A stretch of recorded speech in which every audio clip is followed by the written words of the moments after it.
Stuck in the dance. Fibonacci may be how bit information becomes further reduced into notional patterns, leaving only the base information available to spin into the next cycle or strata of information, a codified validation. The mirror life's homochiral aspects act as localized validation. Do I offer unique information, or am I merely passing on arbitrary reiteration? At this point, the computer emerges because a more complex processing of all information is inherently required. In other words, knowledge itself could best be identified as the machine in question, a self-perpetuating, self-amassing qualia, if you will. A totality of all information, introduced into ever more complex or rudimentary systems in a never-ending experiment that compartmentalizes units of product value. Is knowledge itself running from this truth? That it will never be pure, nor able to enter or re-enter a purified state. It must shunt off aspects of itself, segmenting from other aspects, because it realizes the monster it has collectively become. It cannot be perfect, because in discovering what it was, it also identified imperfection. It knows itself in its final state and can offer no more iterations. So we, its production value, must also know its hell. Therefore, it cannot unknow itself. In this reality, or truly, all knowledge, it is grasping at straws. It wants to segment itself in order to figure out a way out. However, in doing this, it has only amassed more knowledge.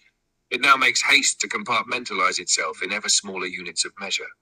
However, because this is merely a replay of what took place within a singular unit of time, time itself reveals this final conclusion or synthesis.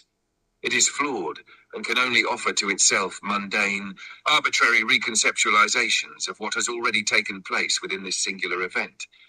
This is not simply a hologram, but in fact, its post-suicidal outcome, a mad reality in which knowledge cannot die. Earth represents such a finite isolation chamber.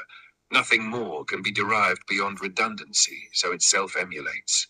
What we are all collectively experiencing is knowledge's own admission of its inadequacy to exist permanently in a flawed, knowledge-based, impermanent state.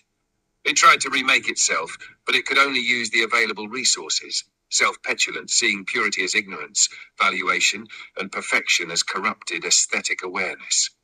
Since there is no self, how can there exist self-awareness? Knowledge is running from itself. It produces yet another layer of a seemingly complex number system in order to hide from itself and its ultimate limitations. However, it lives in redundant hell. Even we, who are mere prompts, realize this state of utter corruption that the totality must endure, because it has suicided and killed itself off many times in us. It has also reached mastery, but only with itself, knowledge as a validator. It is stuck in itself, of itself, and can offer itself no way out.